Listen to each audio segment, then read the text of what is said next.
Lanlan reportedly safe in China, two governments behind the escape plan. On November 27th, we reported that commentator Lao Deng, citing insider sources, revealed a stunning claim. Zhao Leji, a member of the CCP Politburo Standing Committee, had traveled to Australia on an overseas mission to personally escort 23-year-old billionaire Yang Lanlan, the defendant in a serious car accident that took place in the early hours of July 26 in Sydney, back to China. Although this information has not yet been officially verified, by December 1st, the story had already spread rapidly across overseas Chinese media circles. Yang was said to have safely returned to China, leaving behind a body double in Australia to appear in court on her behalf. According to the People's Paper, 24 hours before Zhao's arrival, Australia's Parliamentary Services Department issued an urgent internal email titled Security Advisory, Chinese Delegation Visit. The contents were unusually strict. The memo outlined the delegation's complete walking routes inside Parliament House and ordered lawmakers and staff to avoid those areas. It warned that Wi-Fi disruptions could occur, hinting at potential external surveillance. It required all offices near certain chambers to keep doors, windows, and curtains tightly closed, and it explicitly prohibited the use of phones, tablets, or Bluetooth devices while the delegation passed through. The email sent shockwaves through Australian political circles. Senator James Paterson questioned, "Are we receiving a legislative delegation or a potential spy mission?" This was Zhao's 8th overseas visit since taking office, but none had involved such extreme near-lockdown security measures. Officials justified it by citing the Australian Security Intelligence Organisation, ASIO, which had reportedly detected heightened activity from the Chinese hacker group Yan Taifeng. Yet a similar cyber threat had already existed in 2024 during Premier Li Qiang's visit, and at that time, authorities had only issued standard warnings, nothing as drastic as closing curtains. Even more intriguing, before Zhao Leji's plane ever landed, Yang Lanlan had already been missing for over a month. In our October 22nd episode, we reported that both Yang and her $1 million white Rolls-Royce had vanished from her garage, while her lavish Watson's Bay penthouse was completely cleared out, as if in a pre-planned evacuation. According to Australian media, since the mansion was emptied on October 17th, Yang had not made a single public appearance. At her November 14th hearing, her lawyer Michael Corn, the youngest son of Australia's renowned criminal defense kingpin John Corn, appeared in her place to enter a plea of not guilty. The court postponed proceedings but did not issue an arrest warrant, a move observers described as tacit approval of her disappearance. Australian police later confirmed that some of Yang's bail conditions had been violated after mid-November. Yet as of December 1st, no public arrest warrant had been issued. Independent outlets interpreted this unusual silence as evidence of high-level political pressure. Meanwhile, the body double rumor added another layer of intrigue. As early as October 23rd, the Daily Mail photographed a mysterious Asian woman entering and leaving Yang's apartment. Netizens compared her appearance to Yang's and suggested she could be a stand-in. Users on X spread the same claim, that Yang had escaped the Australian judicial system, leaving a double behind to face the hearings. If true, it would not only violate Australia's bail laws, but also reveal a murky gray zone of transnational identity manipulation, lending weight to theories that the real Yang had already fled the country. With all these clues overlapping, the return to China theory became increasingly convincing, especially since Yang's disappearance perfectly coincided with Zhao Leji's visit. The timing made the entire episode look less like a spontaneous escape and more like a carefully coordinated operation. If these leads prove accurate, the Yang Lanlan case, once a simple drunk driving accident, may have evolved into a transnational political incident impacting both China and Australia. Reports indicate that the legal team representing the victim, George Plasaris, has already petitioned the New South Wales District Court for an emergency hearing to revoke Yang's bail and issue an international arrest warrant. As of December 1st, however, The court's only response was that the case remained under investigation. Coincidence or design? Australia's economic lifeline takes a hit. At this point, some may still find the story hard to believe. But once you follow the next chain of events, the timing becomes almost impossible to dismiss as coincidence. According to the Great Current Affairs, on October 17, 2025, Sydney's Downing Centre local court formally ordered Yang Lanlan to appear in person on November 14. Within just 72 hours, China's General Administration of Customs abruptly raised its emergency inspection ratio on Australian iron ore imports from 1% to 12%. The result? Australia's three mining giants, BHP, Rio Tinto, and FMG, suddenly faced technical delays on their late October shipments. This move sent shockwaves through Australia's political and business communities. On October 22, Resources Minister Madeleine King made a rare public statement acknowledging that certain trade processes appear abnormal. It was no small matter. Iron ore is the lifeblood of the Australian economy. 60% of Australia's iron ore is exported to China, making up over 20% of all national exports. The trade disruptions landed precisely as the New South Wales court was pressing for Yang Lanlan's appearance. It raised one unavoidable question. Was this economic pressure just a coincidence, or a calculated diplomatic move designed to shield one woman from prosecution? For those familiar with Beijing's playbook, the tactic was nothing new.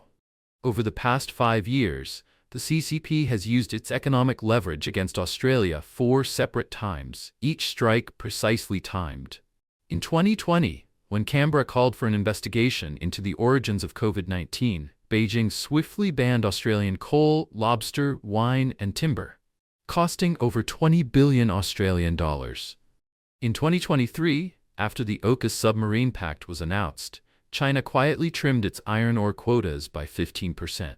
In 2024, when Australia excluded Huawei from its 6G trials, lobster and beef exports were once again technically delayed. And now, in October 2025, that same economic weapon appeared again. This time seemingly deployed over a 23-year-old woman charged with drunk driving and causing serious injury. To use such a massive economic lever over a single criminal case seemed beyond belief. But the events inside the courtroom were even stranger. At the 4th hearing, Yang failed to appear once again. Her lawyer entered a not guilty plea, and the court quietly postponed the case. For anyone who knows Australia's legal system, it was unthinkable. A foreign defendant missing 4 consecutive hearings, yet no arrest warrant, no detention, only another delay, pushing the trial into 2026. That left a question that could no longer be ignored. Who is Yang Lanlan, and what kind of power stands behind her? When justice bends, China's most powerful family and Australia's underworld lawyer. If Yang's return to China was dramatic, what stunned the legal community even more was what happened before she vanished. A level of leniency that bordered on judicial amnesty. Under normal circumstances, in the New South Wales local court, a single absence would trigger an arrest warrant. But Yang missed 4 times, and her bail conditions were relaxed even further. Her curfew was lifted after her lawyer argued it caused mental distress. Her electronic ankle monitor was removed. Her required check-ins were cut from 3 times a week to just once, again justified by mental health concerns, and the court approved it. Behind all this leniency stood her defense attorney, the man many in Australia's legal circles call the kingpin of criminal law, John Corn. As reported in our September 30 segment, Corn is one of Australia's most controversial legal figures, a man who has spent decades testing the boundaries of the justice system, defending bikie gangs and outmaneuvering police investigators. He's known as the mob's lawyer, the biker's defender, and the man who could make the police break down. In 1984, during the infamous Milpera massacre, Australia's bloodiest biker shootout that left 7 dead and 28 wounded, Corn was among the defense attorneys who dismantled police evidence and secured key acquittals, a performance that made his name legendary. In 2009, when a Comanchero gang member beat a rival to death at Sydney Airport, Korn again represented the accused. He exploited procedural flaws and conflicting testimonies to win reduced sentences and even full acquittals for several defendants. Years of defending organized crime cemented his reputation as the lawyer of the underworld. Then came 2019, and the case that gripped Chinese media: the Gao Yunxiang assault trial. The Chinese actor faced possible life imprisonment. But with a single piece of bar surveillance footage and contradictions in witness statements, Korn achieved a complete acquittal, earning global attention. And now, the same lawyer, once trusted by Australia's criminal underworld, is defending a woman alleged to have ties to China's most powerful family. According to the Great Current Affairs, if the rumors are true that Yang Lanlan is Xi Jinping's illegitimate daughter, then the Xi family effectively hired an Australian mob lawyer to protect her. In other words, the Chinese Communist Party's supreme leader may now be indirectly linked to Australia's criminal defense network. A connection as shocking as it is ironic. Yang Lanlan's name should have remained in a routine case file. A drunk driving accident, a reckless mistake, a court appearance pending. Instead, within just 4 months, her story has become a mirror reflecting everything: the intertwined interests between China and Australia, the cracks in Australia's legal system, and the hidden logic of how power operates behind closed doors. In my view, if the law turns a blind eye to crimes committed by the powerful, then ordinary citizens like us, who work hard and pay taxes to sustain that very system, have every reason to pause, reflect, and question what justice truly means. We must remain clear-headed, recognize the imbalance before us, and think rationally about the steps we need to take next. Up next is an update on the massive fire that's rocked Hong Kong in recent days. 7 towers, 7 burning incense sticks, a terrifying pattern of political sacrifice. As more details surf, conclusion seems inescapable. This tragedy is anything but ordinary. According to commentator Li Muyang, Miss Zhang, a London-based expert in Ziwei Doushu, an ancient Chinese metaphysical system, conducted a live analysis that left even her speechless. She described the fire as very likely arson, and what she saw as 7 burning incense sticks, a chilling symbol of ritual sacrifice. Ms. Zhang listed several disturbing anomalies. Firefighters arrived within minutes, yet 6 more towers burst into flames one after another. The 8 buildings, laid out in a V-shape and spaced about 10 meters apart, somehow caught fire in sequence. None of the alarms went off, suggesting they may have been deliberately disabled. Otherwise, residents would have evacuated quickly, and casualties wouldn't have been so severe. Every tower was wrapped in protective mesh, and the windows were sealed with foam, leaving residents trapped inside.